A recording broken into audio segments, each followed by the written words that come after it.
everybody, I thought I'd give you a quick review of the Nemo Hornet Osmo and the Nemo Dagger Osmo since we got the opportunity to use them last night. It was really windy here last night, so we put these two tents through the ringer.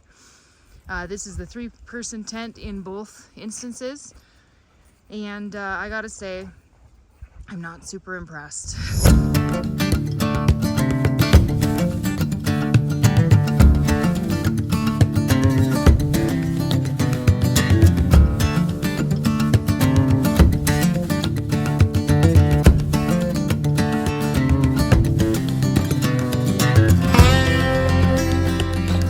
I'm going to show you a little bit of scenery here of where we had these two tents pitched and where I did the review.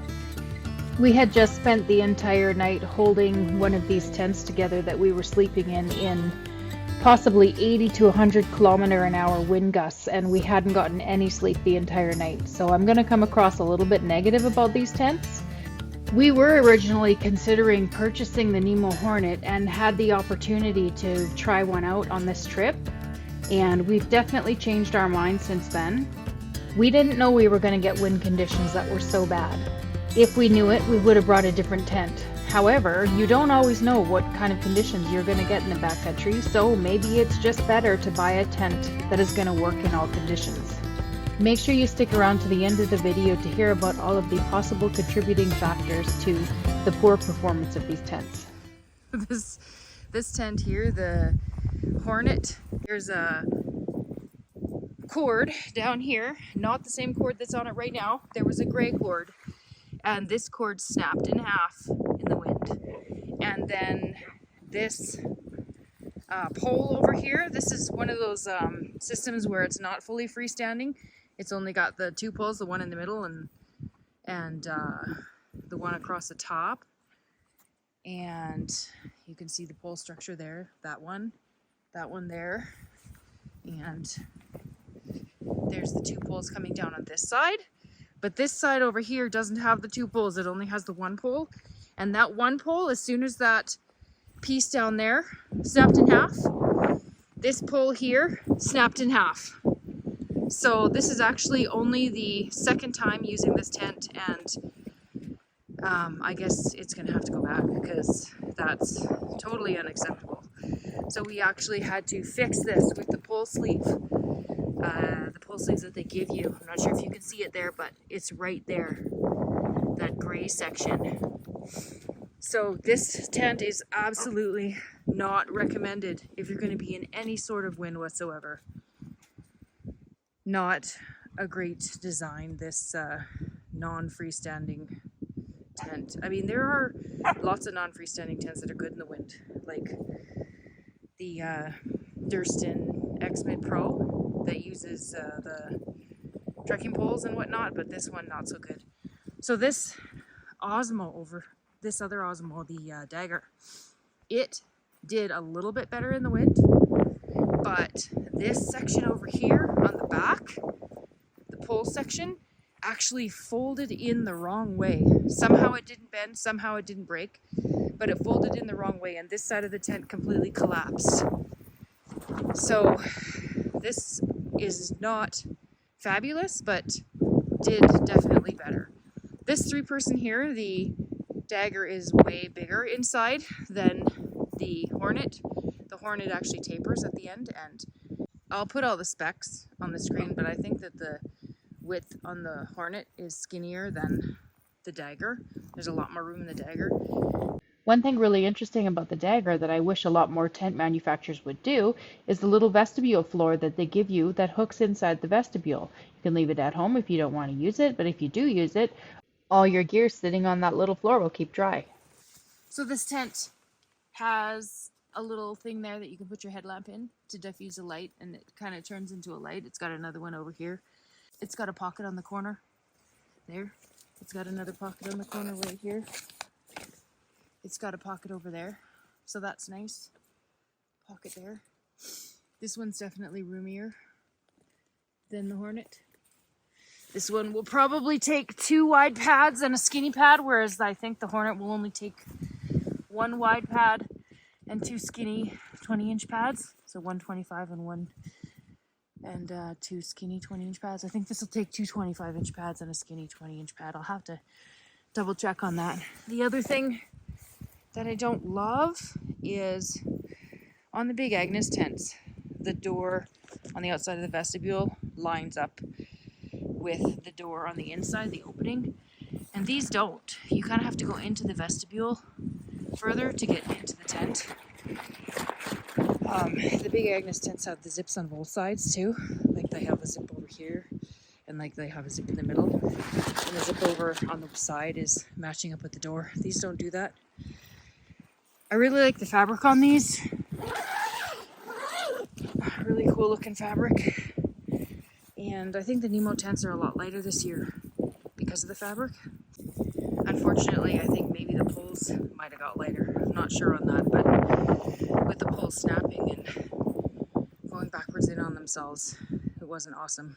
We didn't sleep at all last night. In fact, we actually had to hold, both of us, every time a gust came up, we had to hold this side and this side with our hands physically to try and keep the tent from collapsing and the rest of the poles from breaking.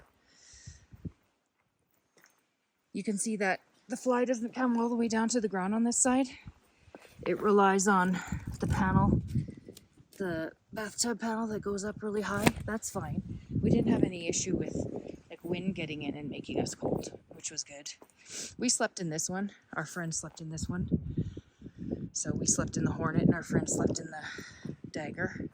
I'll show you the inside of the Hornet. It does have nice big vestibules, but again, the door doesn't line up with the door inside.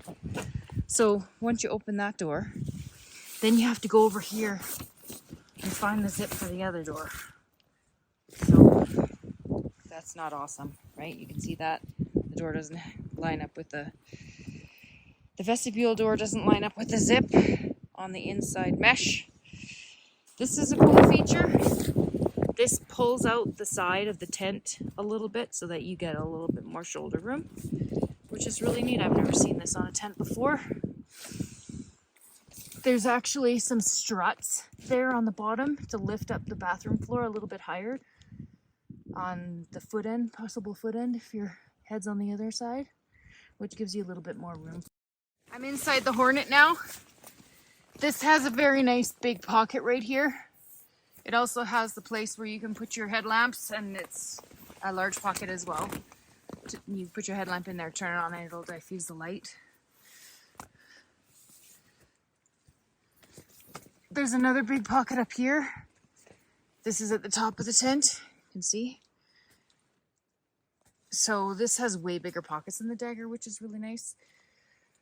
But still, honestly, after not sleeping last night and having to hold the tent together physically, I definitely would not recommend this tent unless you're always going to be low down and in the trees. You can see the struts there holding up the bathtub floor, giving you a little bit of room. That's really nice. And that there is the pole sleeve that we had to put on because the pole snapped. You can see this pole structure just has the one pole there, and it has one pole across the top, and then it's got two poles going down. There's one pole going down there, and there's another pole going down there in a Y. The other thing that kept happening was this is just a hook. It's not a buckle like on the Big Agnes tents. And this hook kept coming undone last night. And then the whole fly was flopping on this side of the tent. That came off probably about 6 times. We had to put it back on. You can't pull on it to make it tighter. Oh, you see that? Just came off real easy. That is the hook. See, it's just a hook. And that is where it hooks onto. You can see that this is sewn, so you can't pull it tighter. And this kept coming off all night last night. Probably 6, 7 times. I don't even know. Stopped counting. In the Nemo Hornet, the poles are in really small sections. So the tent actually packs down quite well into a small package. Bags are real top bags, which is really nice. Really quality bags. And the tent stakes themselves are actually not too bad considering they were the ones that came with the tent. There are three things that could have possibly contributed to the pole breaking on the Nemo Hornet. The first most obvious one is, of course, we had it in high winds, more winds than it was probably ever built for. The second one is this was purchased as a slightly used tent. It looked absolutely brand new, but I suppose there's always the possibility that it could have had something wrong with the pole that we weren't aware of. The third thing that might have helped the pole to break is the tent comes with two extra tie-out points that you have to put some cordage into, and you can stake those out if the winds are really bad. We didn't do that, and we should have done that as soon as the wind picked up.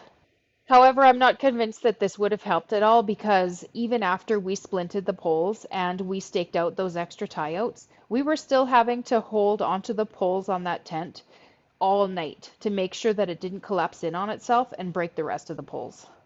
I am no tent manufacturing expert, but it seems to me that because this is only a semi-freestanding tent, there should have been a lot more than two extra tie-out places on the tent. If you're going to use a semi-freestanding tent, make sure that you're lower in the trees and you've got lots of wind protection. The store the tent was purchased from gladly took the tent back, and I'm sure that Nemo would have as well. I've dealt with Nemo before, and they have fantastic customer service. If you found this video helpful, please click the like button and make sure you subscribe so you don't miss all the rest of the videos coming out. Thanks.